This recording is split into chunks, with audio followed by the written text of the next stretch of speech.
Rejection at Edom. Now Moses sent messengers from Kadesh to the king of Edom, saying, Thus says your brother Israel, you know all the hardship that befell us, how our fathers went down to Egypt, and we dwelt in Egypt a long time, and the Egyptians afflicted us and our fathers. But we cried out to the Lord, and the Lord heard our voice and sent his angel and brought us up out of Egypt. Now, here we are in Kadesh, a city just outside your borders. Let us pass through your country. We will not pass through fields or vineyards, nor will we drink water from wells. We will go along the king's highway. We will not turn aside to the right hand or to the left until we pass through your borders. Then Edom said to him, You shall not pass through me. You shall not pass through me, lest I come out against you in war.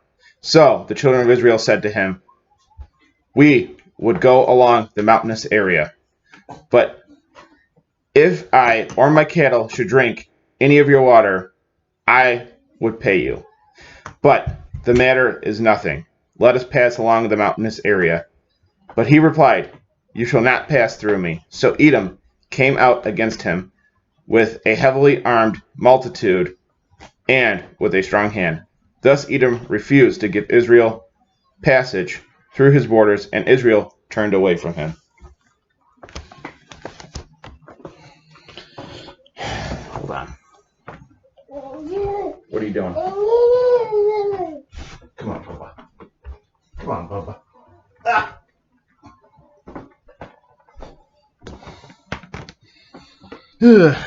All right. The death of Aaron. So the children of Israel, the whole congregation, journeyed from Kadesh and came to Mount Hor.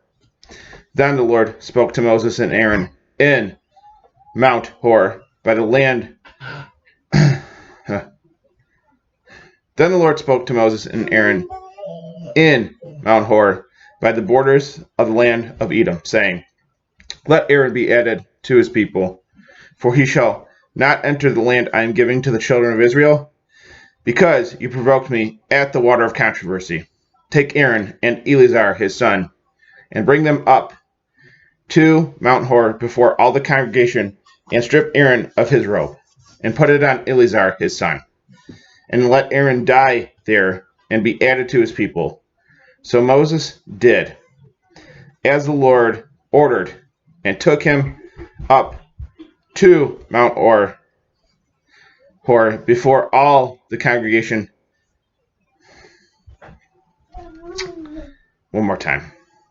So Moses did as the Lord ordered, and took him up to Mount Hor before all the congregation. Then Moses stripped Aaron of his garments, and put them on Eleazar his son. And Aaron died there on top of the mountain. And afterward Moses and Eleazar came down from the mountain.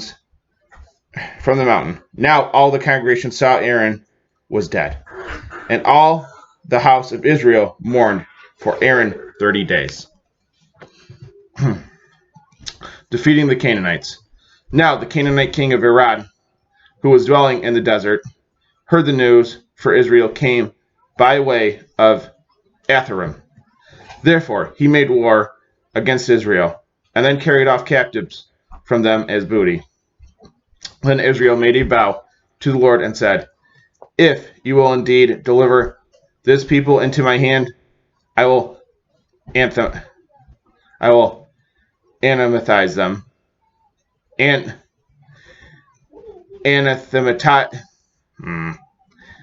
anathematize him and his cities.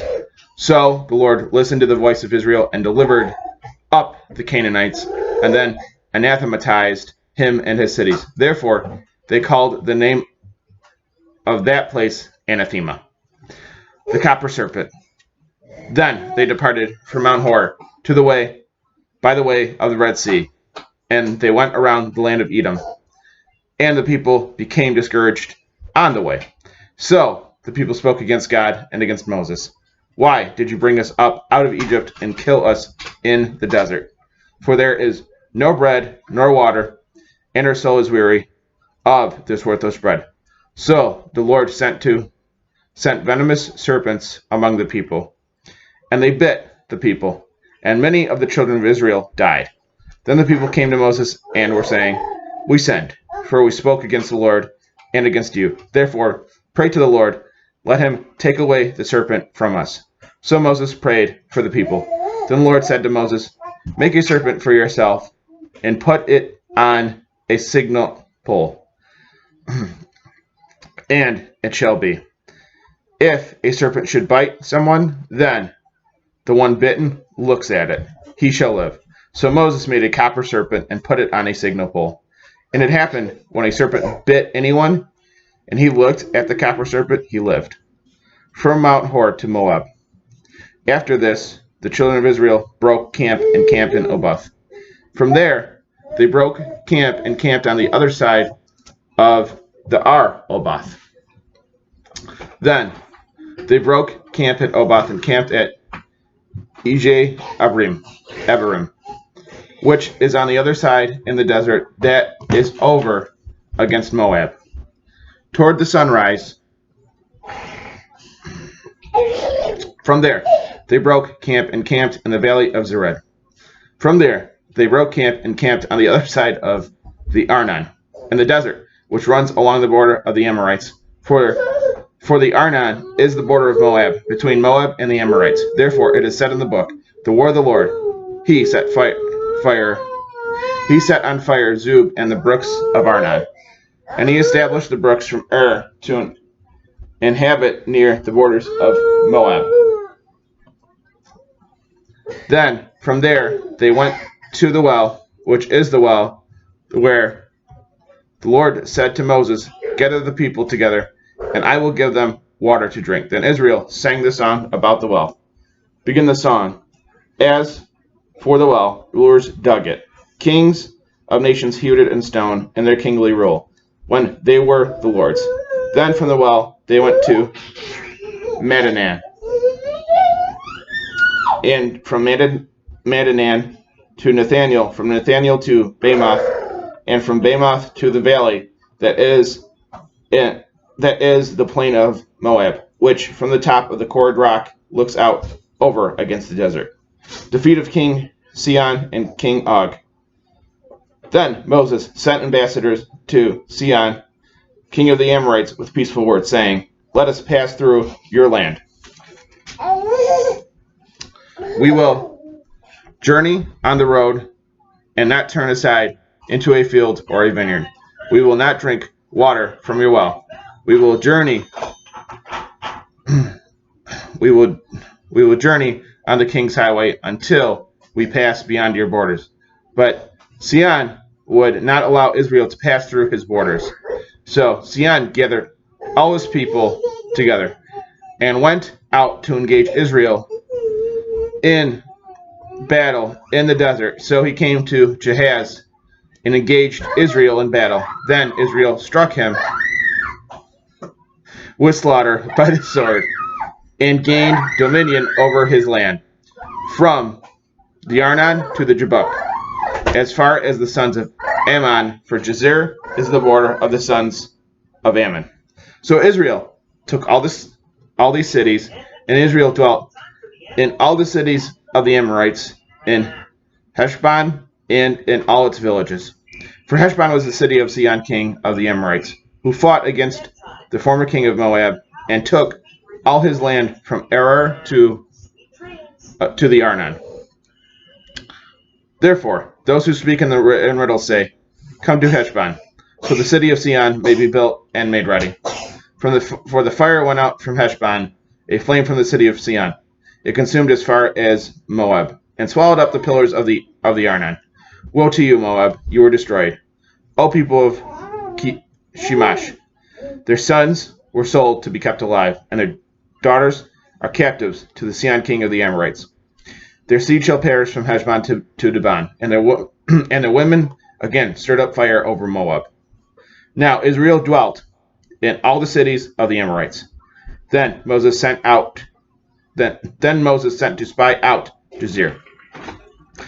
And they took it and its villages and cast out the Amorites dwelling there. After this, they turned and went up the road to Bashan. So Og, king of Bashan, and all his people came to meet them in battle at Edrei.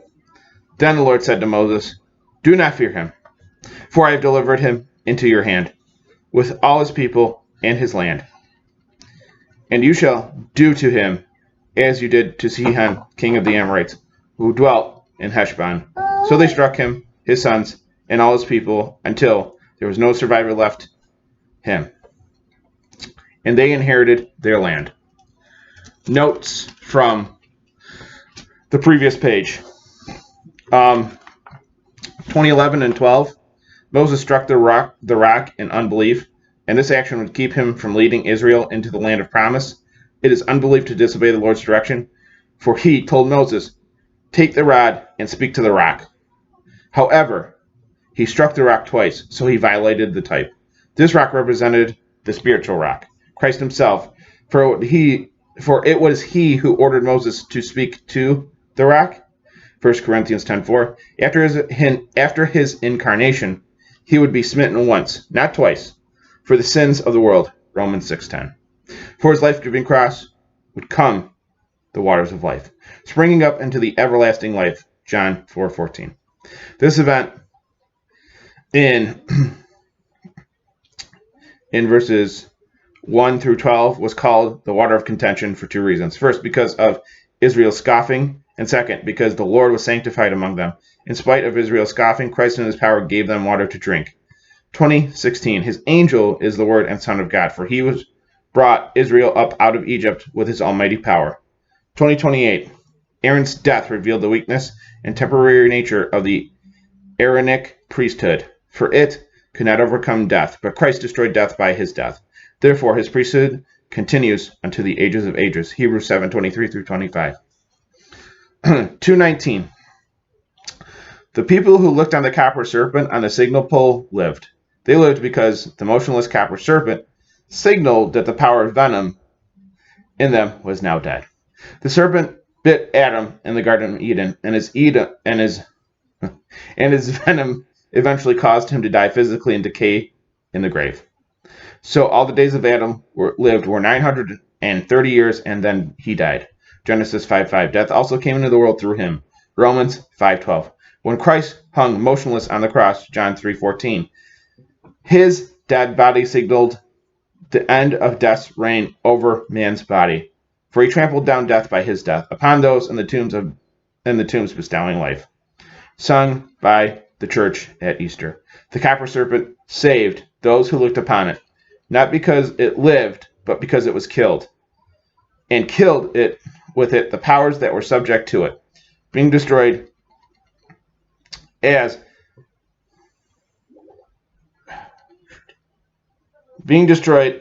it deserved. And what is the fitting epitaph for it from us? O death, where is your sting? O grave, where is your victory? 1 Corinthians 15:55. You are overthrown by the cross. You are slain by him who is the giver of life. You are without breath, dead without motion, even though you keep the form of a serpent lifted up on a high pole.